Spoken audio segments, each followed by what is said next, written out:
It was a beautiful summer day for 6-year-old Julian, something that wasn't very common. It wasn't because he didn't sleep well. He could barely open his eyes in the morning. The previous night, Julian's mother, once again, and the boy had to get up to make the bed and bring her medicine. "Thank you, my little helper. You're the only one I have left," said Irina Victoria. "Come on, Mom. It's not hard for me. The main thing is for you to recover as soon as possible," Julian said, stretching sleepily. The boy knew that his mother needed his help and involvement now more than ever.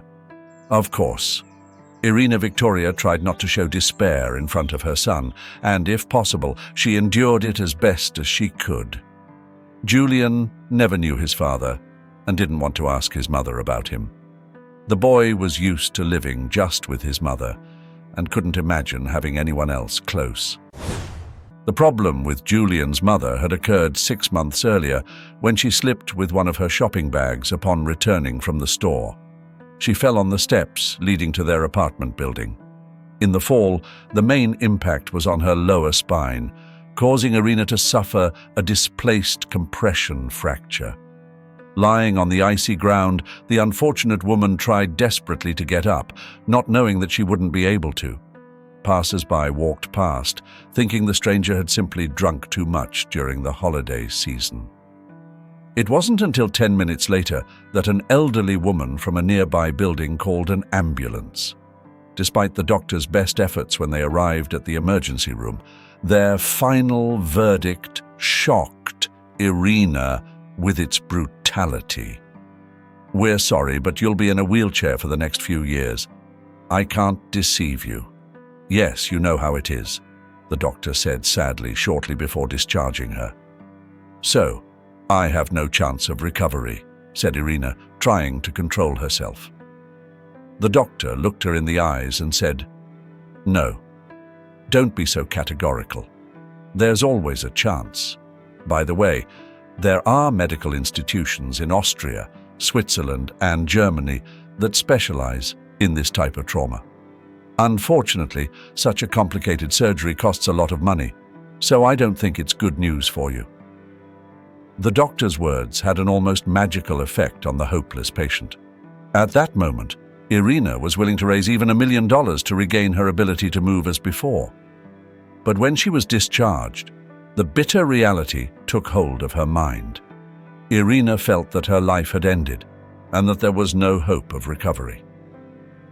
Before that fateful accident, she had worked as a waitress at a roadside cafe. Of course, she didn't have much money.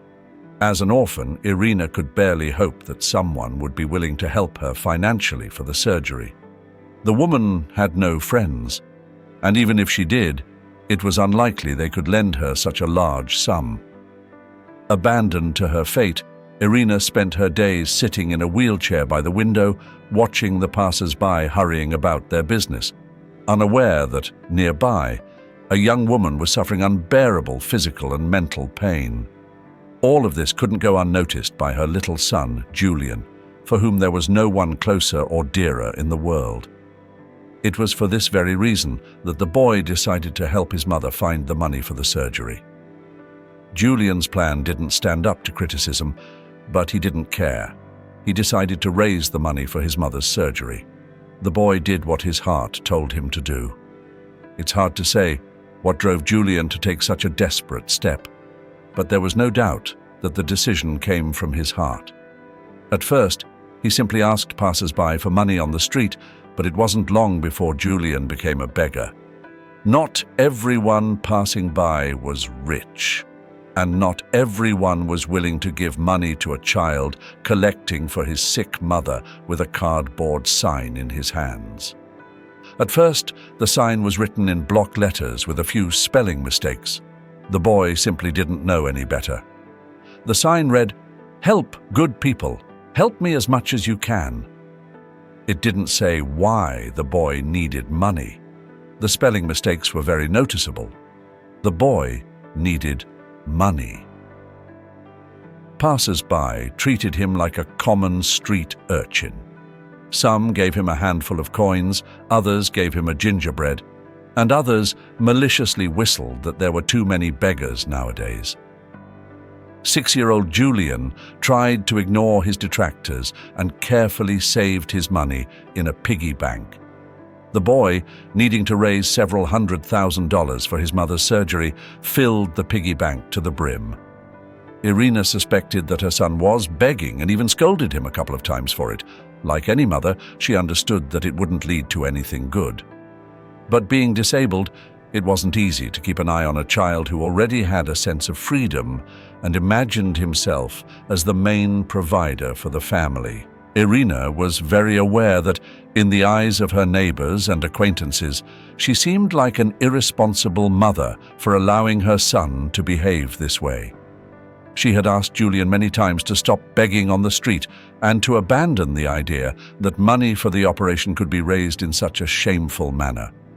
But to the boy, it seemed like a way to help his mother recover and stand on her feet again. Yes, everyone in our city or even the country would give just a little bit. We could gather the money in a few days. Julian dreamed while lying in bed.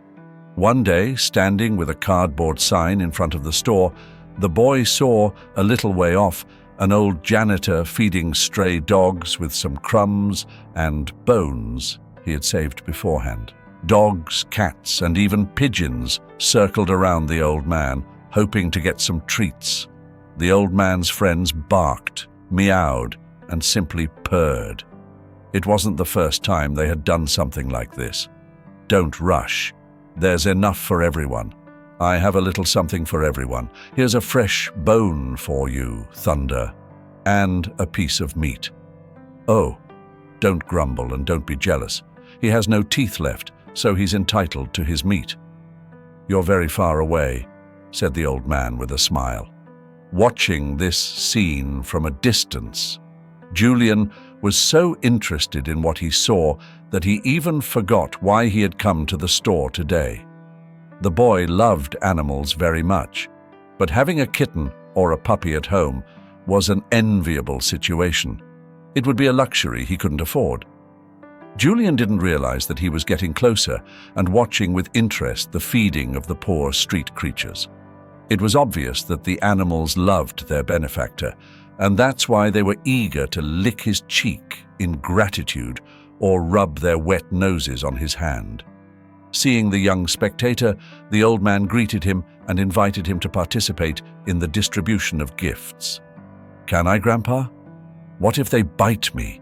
Julian asked cautiously. The old janitor smiled, hurrying to reassure the boy. He said, "No, they don't bite, kid. They are almost tame. They can smell kindness in people from a mile away, and they will never hurt anyone who comes near them. Come closer." Pet Siwi. He's an old boy but very kind. His owner died 2 years ago. Can you imagine? Siwi waited for him every night at the door of the house, every night for about a year. He practically didn't eat anything. He almost didn't make it, but I arrived just in time. That's how things are, brother. Julian looked at the dog with interest, whose fur was like silver and whose eyes shone with a spark of intelligence. The dog understood everything, and if it could speak, it would no doubt wish the boy a good day. Overcoming his natural shyness, Julian approached and helped the old man distribute the gifts. Julian especially liked feeding the pigeons, which perched on his hand and carefully pecked the crumbs of bread from his small palm. The most interesting thing was that at that moment, the dogs didn't touch the cats, and the cats showed indifference towards the birds, establishing a tacit truce for feeding time. To little Julian, it seemed like he had entered a fairy tale where each animal wasn't an animal but a human, transformed by an evil witch. No more than 10 minutes had passed when the old man's sack quickly emptied, and for the stray animals, everything returned to normal. The dog started growling at the cats, who in turn stared at the pigeons, burdened by the nutritious food. "Well, dinner's over, dears. It's a shame there's not much to collect this time." "Well, it matters," said the old man, wiping away a tear. The old man watched the dogs and cats escape, smiled, and turned to Julian, who was on his left. "Where are you from, kid?" "From the orphanage."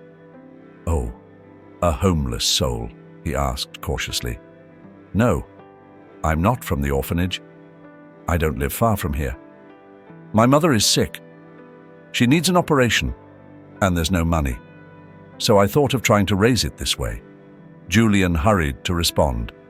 After the boy's words, the old man frowned, and a network of deep wrinkles appeared on his forehead. "Yes, it's not good. Illness is no joke. I hope your mother recovers soon, but I don't think you can gather the necessary amount on the street. No, I'll give you 100 from my pension, but it won't do much. By the way, my name is Tulio Martinez. You're welcome. I live nearby in the basement. There I have a restroom and a toolbox," added the old man. "Thank you, Grandpa. I'm Julian, but only my mother can call me that. For everyone else, I'm Giuliano, and nothing else," said the boy maturely. The old man nodded understandingly and hid a smile in the folds of his white beard. "Well, Giuliano, I'll know, and you wouldn't mind rewriting the sign. Firstly, it's written with errors, and secondly, you should specify the objectives. You're not just collecting money, right? Here, for my mother's operation, that's what you should say. And if you want, I'll write a petition for you. You just have to tell me, and that's it." "So, okay?" asked the old man. "Okay, Grandpa," the boy exclaimed happily. Then Julian was a little embarrassed, as if he were gathering courage to ask the old man an uncomfortable question. "Tulio Martinez, you're a vagrant, right? You live in the basement and all that?" the boy asked as gently as possible. The old man smiled again and admired the boy's wit. "No, Giuliano, you're not there with your hand out. I can't call you a beggar." "Well, I don't feel like a beggar either. It's just that my son died 3 years ago, and my daughter-in-law, a viper in the throat, lamented for a while and then threw me out of the apartment. The vagrant life doesn't suit me, so I became a janitor in exchange for being able to occupy the basement for my own needs," said Tulio Martinez. Only now did Giuliano realize that he had almost offended the good man by his own carelessness. Meanwhile, the old janitor had written the boy a plan for his new sign and handed it to him. After reading it, Julian immediately expressed his joy for such a literary phrase. Old Mr. Martinez had written everything so meticulously that any passer-by would understand exactly why the boy needed the money. "Be careful, okay? If there's any problem, come to me. I'm here. Today is my retirement day, so I gave my pets a little gift, and there's not much left, but I'll share it with you anyway," said the old man. And he skillfully slipped a crisp new bill into Julian's pocket. "Thank you so much, Grandpa Tulio. If everyone were like you, nobody would be sick," Julian responded, wiping his nose. The boy chatted for a while with the janitor, then ran home to his mother. Julian tried not to stay on the street too long to keep his mother from being too sad and anxious. Meeting Tulio Martinez restored his faith in miracles and the triumph of good over evil, things he had often heard about from national cartoon heroes. On his way home, Julian could only think about how he was going to write his appeal on a poster board and from then on raise money exclusively for his sick mother. Passing by the bus stop, he paused for a moment, staring at one of the side walls covered with buy and sell ads, services, and other advertising nonsense. Julian momentarily imagined them on a piece of paper with text written by an old janitor and smiled enigmatically. The thought that had previously eluded him now took shape and became his most important goal. He envisioned soon writing dozens of such announcements in capital letters, but the essence wouldn't change. The important thing was that he could put them up all over the city so that anyone who wanted to help could do so. The naivety of the idea knew no bounds, but for a young boy, it seemed very interesting. Returning home, Julian chatted for a while with his mother, then told her about meeting a kind-hearted and responsive old janitor. Listening to her son's confused story, Irina could barely hold back the tears threatening to escape her eyes. "No, I must hold on and support him," she thought respectfully. Little did she know that in the bottom drawer of an old dresser was a photo of the man who had been her first and only love, from whom she had accidentally separated. Now, Irina understood that it was all due to her youth and rash decisions, but back then, it seemed like a beautiful fairy tale that would last forever. Passionate meetings, moonlit walks, and mutual declarations filled the lives of the young couple. Unfortunately, first loves are often unhappy, and Pedro and Irina's story confirmed that. If Regina hadn't come between them, there might have been a wedding, but the more experienced rival easily turned Pedro's head and took him away from Irina. At first glance, nothing bad happened. After all, as the song says, people meet, people fall in love. But for Irina, this passionate relationship with Pedro resulted in an unplanned pregnancy, which she only found out about 2 months after the breakup. Many people condemned Irina for her haste and rash decisions. It was difficult for the naive girl from an orphanage to imagine the hardships of raising a child alone. In a wave of anger and disdain toward Pedro, Irina was ready to push him out of her life forever. But time passed, and as they say, old love doesn't rust. It wasn't until Julian, at 4 years old, accidentally discovered that Pedro had tragically died. Trying to support his hateful wife Regina, he worked tirelessly as a taxi driver. Due to overwork and chronic lack of sleep, Pedro fell asleep at the wheel and crashed. The impact was so strong that he died instantly. Irina didn't attend the funeral. First, she didn't know Pedro's parents personally. And second, she couldn't find the strength to go to her former lover's coffin without breaking down. Later, Irina repeatedly blamed herself for this act of weakness and even visited Pedro's grave afterward. But all of that happened after the funeral, when it no longer made sense to talk about anything. As if paying homage to his memory, she carefully kept his photo in a drawer, only taking it out during moments of deep emotional distress or melancholy. Lately, she'd been looking at the photo more and more, remembering the happy times they shared. Now, after meeting her son in the hallway, Irina fed him a simple dinner and retreated to her room alone with the photo of her deceased fiancé. Julian didn't know who the picture belonged to, so he preferred not to ask unnecessary questions. He took out his pencil and diligently copied the text written by the old janitor. Since he wasn't in school yet, even writing in print was very difficult for him. After producing a dozen announcements, Julian felt very tired and started nodding off. Tomorrow awaited a new task. The boy decided to post flyers on the doors of houses whose owners, for one reason or another, were not at home. For his 6 years, Julian was quite advanced and partly understood the importance of his actions for his sick mother. He could read basic words, and his thinking was ahead of his peers in many matters. He could be sent to the store or pharmacy without fear of buying the wrong item or crossing the street unsafely. Deep down, Irina always worried when her son went out to play in the yard. She realized that the little boy was trying to find money for the operation and was doing his best. The next morning, Julian woke up earlier than usual and immediately went to his mother with an unusual request.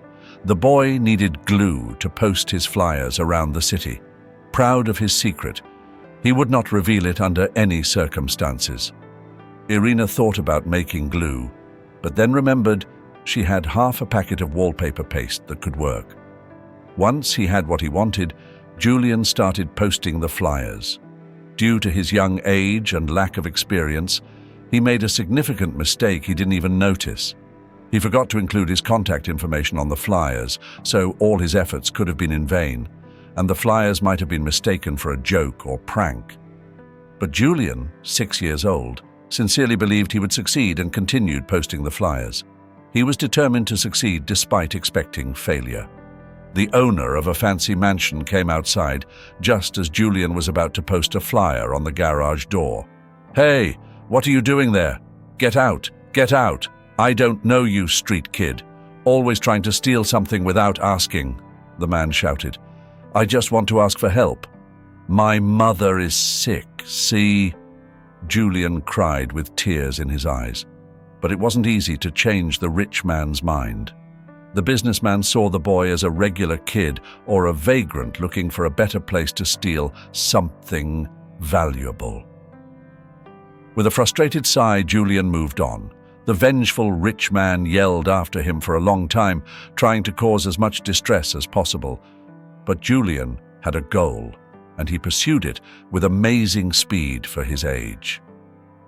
Methodically moving from one house to another, the boy didn't realize he had used almost all his flyers. Julian had only 2 flyers left when he approached another 2-story mansion and saw something strange. At first, he thought it was a trick of the eye and didn't trust his vision. But as he got closer, his astonishment knew no bounds. The door was ajar, and he could see what was happening in the yard. At first glance, nothing seemed out of the ordinary. The wealthy homeowners were going about their business in the yard.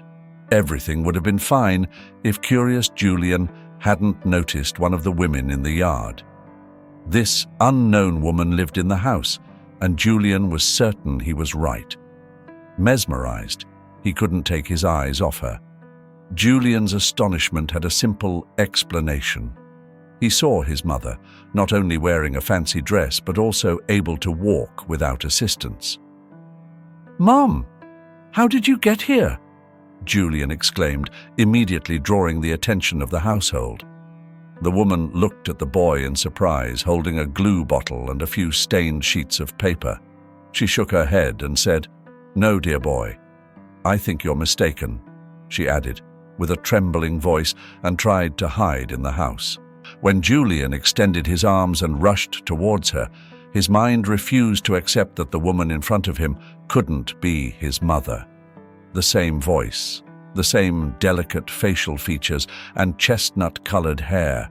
She looked exactly like the person closest to him on earth. "Mom! Mom! You've finally gotten better," the boy cried in tears, not knowing he was talking to a complete stranger. Julian was so happy and relieved to see his mother well. But at that moment, a gruff man in his 30s came out of the room and looked at the boy with barely concealed irritation. "Who the heck is this?" "Do you have children elsewhere?" asked the stranger with an arrogant look. The woman, a perfect replica of Julian's mother, shrugged, puzzled. Taking the boy by the shoulders, she asked, "Kid, what are you doing?" "Understand, you've got the wrong person. I don't know you. What's your mother's name?" "Irina. Irina Victoria," the boy realized. "Well, here I'm Rita Rodriguez. I can't be your mother, do you understand?" The landlady replied calmly, without irritation. Only now did Julian realize his mistake. Although he loved fantasy cartoons, he was very aware that such things couldn't happen in reality, which meant his mother was still in a wheelchair at home and he needed to get money for the surgery. Meanwhile, the landlady looked at the boy with pity and said, "Little one, you must be hungry, right? I have cherry pie and chocolates. Do you want to come in?" Julian looked closely at Rita Rodriguez and was surprised by how much she looked like his mother. If it weren't for Irina Victoria's injury, it would be hard to tell them apart. Since Julian had a poor breakfast today, the mere mention of food made his stomach growl embarrassingly. "All right, let's go."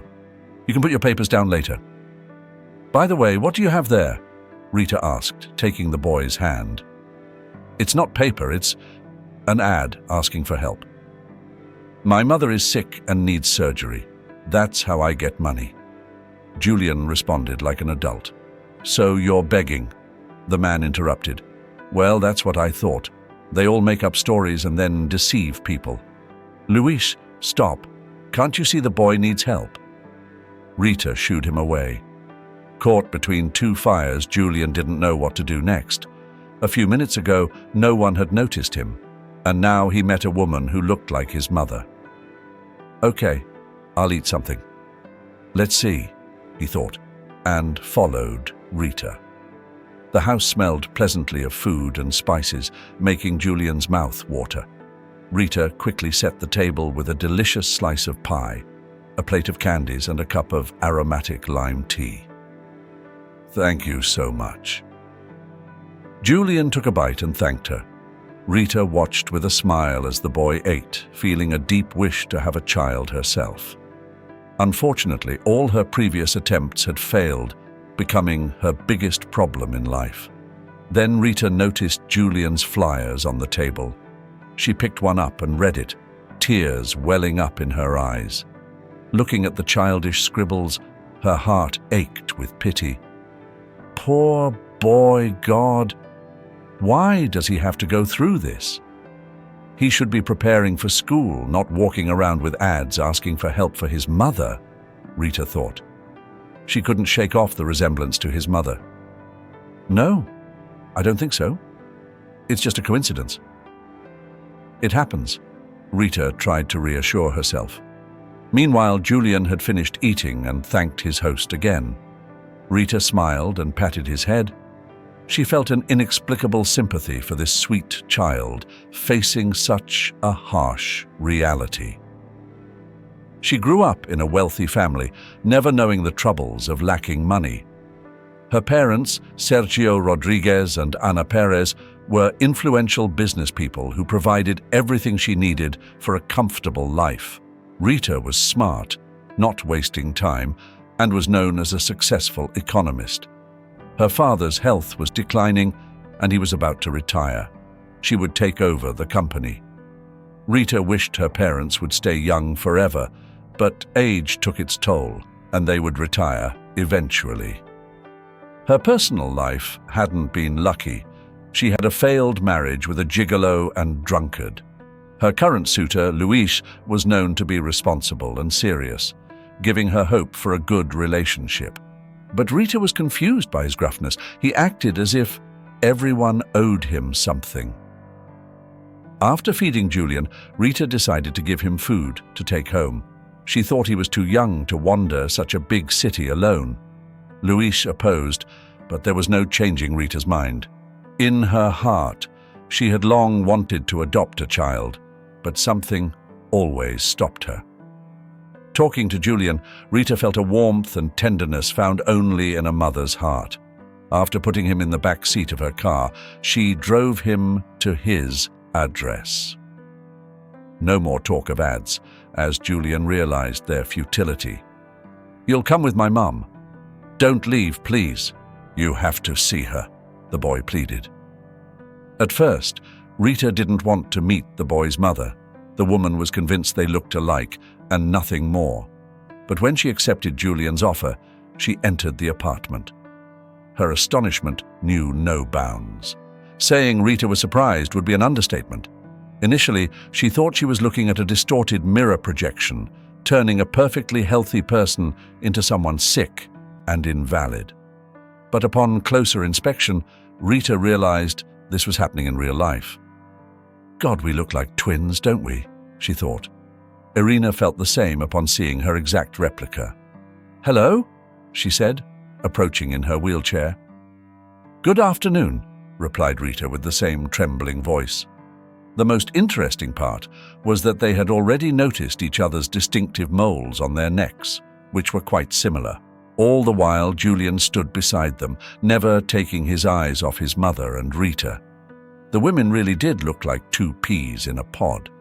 A bit later, once the initial excitement had calmed down, Rita and Irina sat in the kitchen, drinking hot tea and sharing their stories.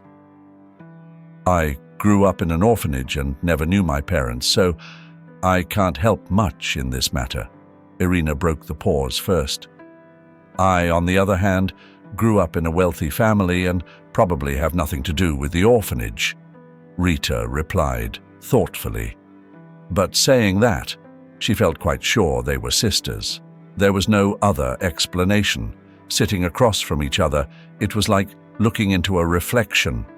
Rita understood that Irina needed help and support, so she promised to solve the money issue and the operation. What intrigued her most was how it turned out she had always had a twin sister. "I'll come see you in a few days, okay? I need to talk to my parents." "My heart knows they have something to say about this," Rita said with a smile. "You have to come, Aunt Rita. I'll be waiting," Julian shouted. "And so will Mom, right, Mom?" "Of course, my son," Irina said, tears in her eyes. But this time, they were tears of happiness, not sadness. She knew she would no longer be a lonely mother and would have close and dear people in her life. Julian was the happiest of all. His eyes sparkled with hope. The boy was so excited he wanted to share the good news with someone. Apart from Tulio Martinez, Julian had practically no friends, so the first person he told was the elderly janitor. "See, little one, it all turned out well and you were worried. You nailed it with the ad. But I was just kidding," the old man smiled. "Thank you, Grandpa. Is there something else you can write? Something that might change your life? You're smart, right? Write a sample, and I'll put up flyers around town. You'll see.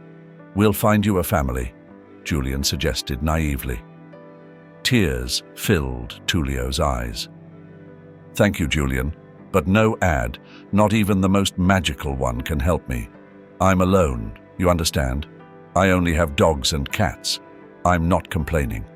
I live well in the basement, don't you think?" he replied quietly. At that moment, Julian was willing to give everything to change Tulio's life for the better. "Don't be sad, Grandpa. I found Rita, and you'll find someone too. Better late than never," Julian said, trying to comfort the old man. The janitor shook his head and quickly shifted the conversation to a less painful topic, telling Julian about the habits of dogs and cats. The old man felt like the teacher he once wanted to be, but never became. Tulio was glad the boy could help his mother and find his relatives. The old man knew none of us can predict what awaits around the next corner.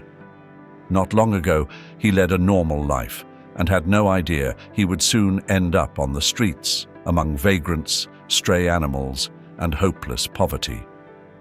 Talking to Julian gave Tulio the illusion of having a beloved grandson, relatives, and a secure old age. He could have entered a legal battle to reclaim his apartment from his daughter-in-law. But Tulio didn't want to deprive the woman of her shelter, if only because she had once been his son's wife. "What do I need that apartment for? I'll be gone soon. Why all the fuss with lawsuits and lawyers?" the old man thought. 3 days passed with Irina and her son on edge, waiting for Rita, who had promised to find out what was possible. Time passed, and she still hadn't appeared. "Mum, what if Aunt Rita got mad at us and won't come back? It happens, right?" Julian asked. Irina stubbornly tried to dismiss the thought, but of course didn't share it with her son. Rita arrived on the 5th day. As soon as she crossed the threshold, she conspiratorially said she had 2 pieces of news. "Which should I start with? The news or the really good news?" Rita asked. "Of course, the good news," Julian replied. "Well, listen. First, we don't need to go abroad. I found a suitable clinic in our country. Their specialists are ready to help. Second, I've already paid for the surgery and the consultation. In 3 days, Irina, you need to be in the capital," Rita said warmly. "And the second piece of news, Aunt Rita? Don't keep me in suspense. Julian pleaded. It turns out the really good news was that Rita and Irina were indeed sisters. For many years, Sergio Rodriguez and Ana Perez had kept a terrible secret that deprived them of peace and harmony. 28 years ago, a woman named Ana Perez gave birth to two beautiful twins. Everything was fine initially, but then the unthinkable happened. On the day Irina and Rita were born, a terrible storm left nearly the entire town without power. The maternity ward was immediately connected to a generator kept for such emergencies. When power was restored, the nurses saw one baby had disappeared. It was a mystery. All the staff were present, and there was no one to blame. Later, Sergio Rodriguez received an anonymous letter demanding ransom for his kidnapped daughter. The businessman was ready to give all his money to get his beloved daughter back. Unfortunately, negotiations went nowhere. Whether the kidnappers originally planned to return the baby or deliberately kept her, Rita's twin could not be returned. Sergio then turned to all his contacts in the police and other authorities, but it led to nothing. Many years had passed, and the couple had moved on from the loss. But when Rita told her parents she had found her sister, they were overjoyed. When Irina heard, she saw indescribable joy in their eyes. Sitting in her wheelchair, she covered her eyes and cried tears of relief and joy she hadn't felt in years. Meanwhile, Rita winked at Julian and quietly opened the front door. Sergio Rodriguez and Ana Perez entered the hall. Opening her eyes, Irina silently cried upon seeing her parents, whom she had never known. It was a true day of miracles that gave Julian and his mother confidence in a positive outcome. "Forgive us, my daughter, for not finding you sooner," Ana Perez whispered with tears. "Don't cry, Mum. Everything will change. I'll have the surgery and we'll live together," Irina whispered back. Sergio Rodriguez was more reserved, his thoughts still in the past. When told he was going to have twins now that the family was reunited, the first thing on the agenda was Irina's operation.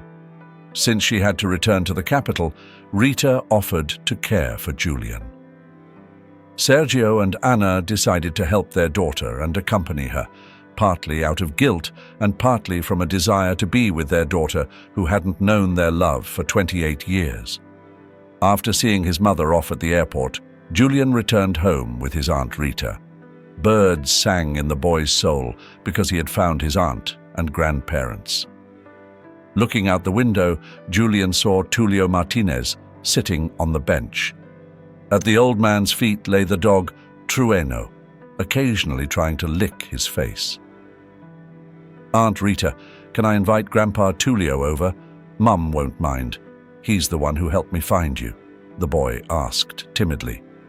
Rita smiled understandingly and said, "Well, if Grandpa Tulio is so good, let him come."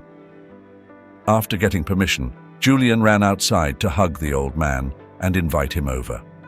Initially, Tulio refused to come to Julian's apartment, but then, composing himself, decided to have a cup of tea. Trueno sat by the door and waited patiently. Rita welcomed Tulio, who had unknowingly helped Julian find his relatives. The old man briefly shared about himself, confessing that he was a vagrant. "It doesn't matter. My grandparents will return from the capital and we'll do something for you. And for Trueno too?"